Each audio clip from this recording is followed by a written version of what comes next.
Bwana Yesu asifiwe. Rafiki mpendwa mtazamaji na msikilizaji wa Jesus TV, tunafurahi mara tena kuwa pamoja na wewe wasaa huu kwa ajili ya kujifunza neno la Mungu kupitia lesoni ya shule ya Sabato. Tuko kwenye robo ya pili mwaka 2025, inazungumzia jinsi ya kujifunza unabii, na somo la 3 kwenye robo hii linazungumzia le métaphore du mariage, na leo Alhamisi tuzungumzie kahaba au hukumiwa. Kahaba au hukumiwa. Ndugu mpendwa, kuna mara katika maisha tunaona watu ambao ni waasi wanafanikiwa. Tunajiuliza kwa nini hao wafanikiwa kuliko sisi waaminifu? Jua kwamba kuna hatimaye hukumu ama ghadhabu ambayo imeandaliwa kwa ajili ya kahaba. Kahaba ahukumiwa hatimaye. Anaweza kuvutia leo, anapendeza, lakini ameandaliwa hukumu. Leo tunazungumzia kahaba ahukumiwa. Soma kwenye Ufunuo 19:1-9.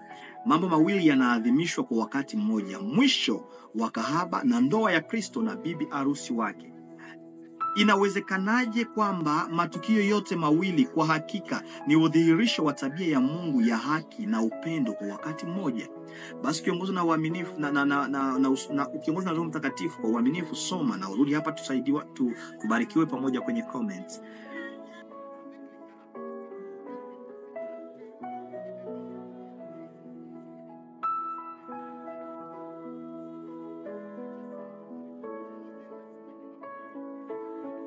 Mpendwa mtazamaji na msikilizaji, hapa tunazungumzia mwisho ama hukumu ya kahaba. Na kahaba, jinsi tumejifunza, mwanamke kahaba anayezungumziwa hapa si mwingine, ni jumla ya wale wote ambao wameamua kutomfuata Yesu, ambao wameamua kumpinga Yesu, kuenda kinyume na mapenzi ya Mungu. Kwa hivyo watu wa karne zote ambao wamekataa kufuata utaratibu wa Yesu, wale ndio wameitwa kahaba, ambao wanakuwa na ibada yao. Kinyume chake kuna bibi harusi. Bibi harusi ambaye tumesema ni kanisa ambalo limeamua kufuata mwana kondoo mahali pote ambapo analipeleka, ambao anafuata maagizo ya Yesu Kristo. Kwa hivi wakati bibi harusi atakuwa akifurahia katika karamu ya harusi ya mwana kondoo, kwa wakati mojelea wale ambao ni kahaba watakuwa wakipata malipizi. Mpendwa, usisahau jambo moja, kwamba kukosa uaminifu kunaambatana na gharama iletayo maumivu makali. Wale wote ambao wamekataa kuwa waaminifu kwa Mungu wajue ya kwamba kuna maumivu makali ambayo yanawasubiri. Kuvunjika kwa uhusiano kunaathiri maisha ya watoto na watu wengine. Unapojitenga na Yesu Kristo, unakuwa unajitesa wewe mwenyewe, unakuwa unajiletea hukumu, unakuwa unajiletea madhara. Kuwa mwaminifu kwa Mungu inalipa. Kuwa mwaminifu kwa Mungu, nakwambia mpendwa, inalipa tu utari. Wale ambao watakuwa walikuwa mwaminifu, ambao wamekuwa sehemu ya bibi harusi, watafurahi, wakati wale waovu wataangamia. Wakati ulimwengu wetu unafikia mahali ambapo mioyo imekuwa migumu sana kiasi kwamba hakutakuwa na toba tena, hakuna haja katika kuendeleza historia na kuruhusu mateso yasiyoweza kudhibitiwa na dhambi kuendelea. Ingawa kuna huzuni juu ya waliopotea, wale walioteseka chini ya ulimwengu huu uliojaa dhambi wanaweza kusherehekea kwamba hatimaye yamekwisha, na kwamba ulimwengu unarejeshwa kwa namna Mungu alivyokusudia awali.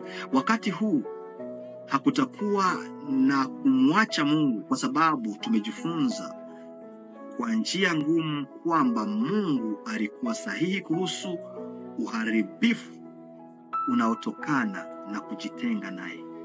Wale waovu wote, ninyi wote ambao mnasikia maneno kama na haya na hamtaki kumfuata Yesu, umesikia mahubiri katika kanisa lako siku baada ya siku, umesoma zaidi Biblia, lakini hujakubali Roho wa Mungu kutawala, hujaamua kufuata Yesu mahali pote anapotaka uende, jua kwamba kuna mwisho mbaya kwa ajili yako. Lakini leo ikiwa unatubu na kumfuata Yesu, kuna mazuri. Wakati waovu watakuwa wakiangamia, wewe utakuwa ukifurahi pamoja na bwana harusi ambaye ni Yesu Kristo katika karamu ya harusi ya mwana kondoo.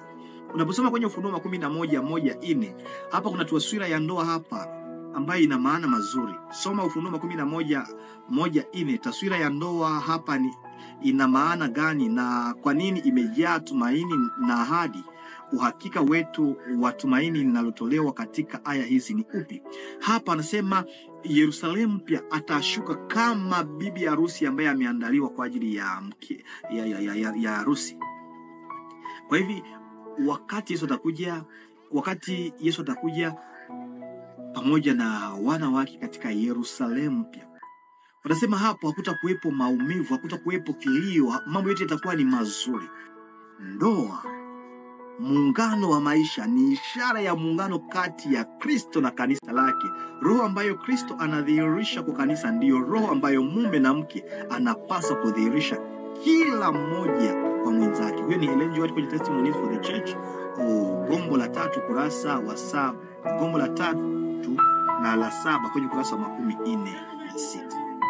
Mungu akusaidie mpendwa mtazamaji na msikilizaji kumpokea Yesu Kristo ili atakapokuja upate kusherehekea kwa karamu ya bibi harusi na mwana kondoo, na usipate kwa malipizi ambayo imeandaliwa kwa ajili ya yule kahaba. Asante Yesu kwa somo, utubariki, tuishi kulingana na mapenzi yako katika jina la Yesu Kristo. Amina. Ndugu, usikose kusubscribe, like na kushare, na ukiwa na changamoto ama swali weka kwenye comment.